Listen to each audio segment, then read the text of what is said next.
Hi, welcome to Vijay talkies. நான் உங்கள் விஜய் ஆனந்த். உலகநாயகன் கமலஹாசன் நடிச்சு வரும் இந்தியன் 2 படத்தோட படப்பிடிப்பு ஃபுல்லாக முடிஞ்சிருக்கு.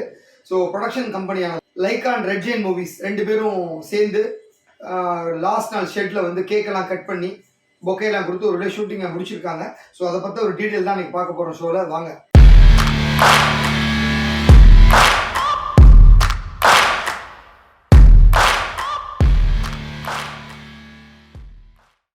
உலகநாயகன் கமலஹாசன் படம் இந்தியன் 2.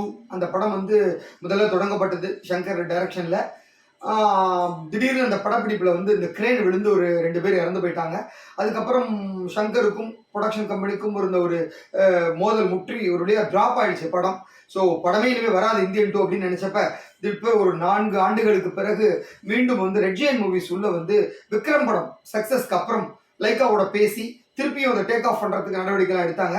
ஒரு வழியாக படமும் சங்கர்கிட்ட பேசி அவரும் ரெடி பண்ண ஆரம்பித்தார் ஸ்கிரிப்ட். திருப்பியும் ஷூட்டிங் போனாங்க. படப்பிடிப்பு நடத்துனதுக்கு அப்புறம் தான் தெரிஞ்சது அதை ஒரு 2.25 மணி நேரத்துக்குள்ள அந்த படத்தை அடக்க முடியல. ஸோ அந்த அளவுக்கு ஸ்கிரிப்ட் ஒர்க் நிறையா இருந்ததுனால, ரொம்ப டீட்டெயிலாக சொன்னதுனால திருப்பியும் சங்கருக்கு ஒரு சின்ன டவுட் இருந்தது. இந்த படத்தை நம்ம 2ஆம் பாகம் 3ஆம் பாகமா ஸோ பார்ட் 2 2 பார்ட்டாக பண்ணலாம் அப்படிங்கிற மாதிரி பேசினார் உதயநிதி கிட்ட. அவர் சொன்னதுக்கப்புறம் லைக்கா கிட்டையும் பேசி தமிழ்குமார்கிட்ட ஒரு வழியாக வந்து திருப்பியும் இன்னும் கொஞ்சம் ஃபண்டு ஒதுக்கி அப்புறம் கமல் கிட்ட இருந்து டேட்ஸ்லாம் வாங்கி ஃபுல்லாகவே ஷூட் பண்ணாங்க. 2 பார்ட்டுக்கு தேவையான ஃபுட்டேஜ் ஃபுல்லாக ஷூட் பண்ணாங்க. முதல் பார்ட்டுக்கு தேவையான ஃபுட்டேஜ் ஷூட் பண்ண உடனே அப்பப்போ டப்பிங்கும் கம்ப்ளீட் பண்ணாங்க.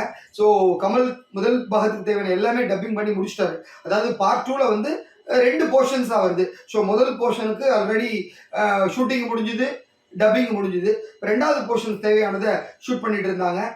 இதற்கிடையே வந்து சங்கர் வந்து தெலுங்குல வந்து ராம் சரணை வச்சு டைரக்ட் பண்ணிட்டு இருந்த கேம் சேஞ்சர் படத்தினுடைய ஷூட்டிங் போயிட்டு இருந்தது. ஸோ பேரலாக 2யுமே பண்ணிட்டு இருந்தாங்க. இங்கே வந்து கமல் இல்லாத அந்த போர்ஷன்ஸ்லாம் வந்து சங்கரனுடைய அசிஸ்டண்ட்டும் இயக்குனர் அறிவழகன் வச்சு ஷூட் பண்ணாங்க ஒரு ஷெடியூலை. அவர் ஃபுல்லாக முடிச்சு கொடுத்தாரு. ஸோ இப்படி பல பக்கமும் நடந்த படப்பிடிப்பு நேற்று முன்தினம் வந்து ஃபைனலாக ஃபுல் ஷெடியூல் உத்தண்டியில் தான் நடந்துகிட்டு இருந்தது. ஸோ உத்தண்டியில் வந்து இந்தியன் 2க்கான ஒரு பெரிய பிரம்மாண்ட செட்டு போட்டு படப்பிடிப்பு நடந்துகிட்டு இருந்தது. அந்த படப்பிடிப்பு நேற்று முன்தினத்தோட நிறைவடைஞ்சிருக்கு. உடனே வந்து இங்கேருந்து செண்பகமூர்த்தி ரெட் ஜெயின் மூவிஸ்லேருந்து அவரும் அப்புறம் லைக்காலேருந்து தமிழ்குமாரன் எல்லாரும் போயிட்டு அங்கே இருக்கிற ஆர்டிஸ்ட் அண்ட் கேமராமேன் டெக்னீஷியன்ஸ் எல்லாத்துக்கும் பொக்கேலாம் கொடுத்துட்டு ஒரு கேக் கட் பண்ணி ஸோ ஷூட்டிங்கை வந்து முடிச்சிருக்காங்க. இனிமேல் வந்து ஜனவரிலேருந்து ஃபுல்லாக போஸ்ட் ப்ரொடக்ஷன் ஒர்க்ஸ் ஆரம்பிக்கிறாங்க. டப்பிங், எடிட்டிங், அப்புறம் வந்து பேக்ரவுண்ட் ஸ்கோரு, கம்போசிங்னு ரொம்ப பரபரப்பாக போக போகுது. ஸோ அனிருத்தா மியூசிக் பண்ணுறதுக்கு மிகுந்த எதிர்பார்ப்போட இந்த படம் வந்து உருவாயிட்டு இருக்கு. அநேகமாக இந்த படத்தை வந்து மார்ச் எண்டுலையோ அல்லது ஏப்ரல் 14 தமிழ் புத்தாண்டுக்கோ கொண்டு வரதுக்கான நடவடிக்கைலாம் எடுத்துட்டு இருக்காங்க.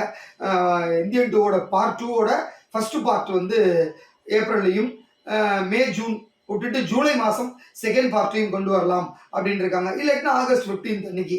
ஸோ இந்த 2 டேட்டு தான் அவங்க பிளான் பண்ணி வராங்க லைக்கா. அதற்கான நடவடிக்கைகள் எடுத்துட்டு இருக்காங்க. ஸோ கமலுக்கும் ரொம்ப முக்கியமான படமாக இருக்கும் இந்த இந்தியன் 2 படம். அவரும் ஃபுல்லாக முடிச்சு கொடுத்துருக்காரு. ஸோ இதை முடிச்ச கையோட வந்து தெலுங்குல வந்து பிரபாஸ் ஹீரோவாக நடிக்கிற ஒரு பேன் இண்டியா மூவி உருவாகிட்டு இருக்கு. இந்த படம் கல்கிங்கிற பேரில் உருவாகுது. இதில் வந்து கமல் வந்து ஒரு நெகட்டிவ் கேரக்டர், அதாவது வில்லத்தனமான ஒரு கேரக்டர் நடிக்கிறாரு. இதற்காக கமலுக்கு ஒரு 150 கோடி ரூபாய் சம்பளம் பேசப்பட்டு ஒரு 20 நாள் கால்ஷீட் வாங்கியிருந்தாங்க. அதுவும் 2 பாகங்களாக உருவாகிறதுனால முதல் பாகத்தில் கமலோட போர்ஷன்ஸ் கம்மி, அதனால ஒரு 4 நாள் மட்டும் படப்பிடிப்பில் கலந்து கொண்டு முடிச்சு கொடுத்துருக்காரு. ஸோ அந்த படமும் ரெடி ஆகிட்டு இருக்கு. அநேகமாக அந்த படம் வந்து இப்போது பிப்ரவரி லான்ச் ஆகலாம் அப்படிங்கிற மாதிரி சொல்கிறாங்க ஃபர்ஸ்ட் பார்ட்டு. ஸோ அது முடிஞ்ச கையோட இந்தியன் 2 வரும். இந்தியன் 2 முடிஞ்சவொடனே எலெக்ஷன் ஒர்க்கு கமல் போகிறாரு. ஸோ பார்லிமெண்ட்ரி எலெக்ஷனால ஒரு 2 மாத காலம் படப்பிடிப்புலேருந்து ஓய்வு எடுத்துக்கிட்டு அரசியல் பக்கம் போகிறாரு. ஏப்ரல் மே ஃபுல்லாக அரசியலை முடிச்சதுக்கப்புறம் பேக் டு ஜூன்லேருந்து வந்து மீண்டும் படப்பிடிப்பில் வருவார்.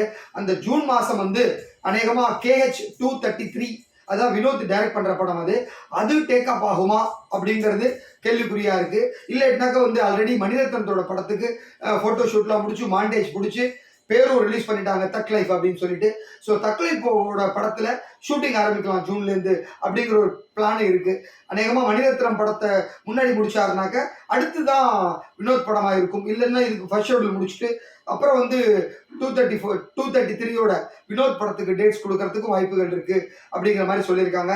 இதற்கிடையே வந்து பிக் பாஸ் சீசன் 7 வந்து 85 நாட்கள் ஆயிடுச்சு, இன்னொரு 15 நாட்கள் தான். ஸோ 2 வாரத்தில் பிக் பாஸும் முடிஞ்சிடும். அதோட ஷூட்டிங் கம்ப்ளீட் ஆயிடுச்சுன்னா ஃபுல் ஃபிளெஜ்டாக இந்த 2 படங்களுக்கும் ஷூட்டிங்கில் போயிடுவார். அப்புறம் ஜூனுக்கு அப்புறம் வந்து கல்கி 2வோட ஷூட்டிங் அவருக்கு இருக்குது கமலுக்கு. ஸோ அதுவும் கால் ஷீட் கொடுத்துருக்காரு. அதனால 2024 வருஷம் வரிசையாக பேக் டு பேக் கமலுக்கு படமாக வந்துட்டு இருக்கும். அதாவது பிப்ரவரி மார்ச்சுக்குள்ள கல்கி வரலாம், அப்புறம் ஏப்ரல் 14 இந்தியன் 2, அப்புறம் ஆகஸ்ட் இந்தியன் 2வோட அடுத்த பார்ட்டு, அதை தொடர்ந்து வந்து தீபாவளியோ இல்லைன்னா கிறிஸ்மஸ்க்கோ வினோத் படம் அல்லது வந்து மணிரத்னம் படத்துக்கான வாய்ப்புகள் இருக்கு. அதனால வந்து 2024 ஒரு 2லேருந்து 3 படங்கள் வரைக்கும் வரலாம் கமலஹாசனுக்கு அப்படின்னு எதிர்பார்க்கிறாங்க. உண்மையிலே வந்து 2024 வந்து கமல் இயர் அப்படின்னு சொல்லலாம். ஸோ இதுதான் இன்றைய உங்களுக்கு நான் ஷேர் பண்ணிக்கிட்ட தகவல். நாளை வேறு ஒரு தகவலோடு சந்திக்கிறேன். அதுவரை வணக்கம் கூறி விடைபெறுவது உங்கள் விஜயானந்த், சைனிங் ஆஃப்.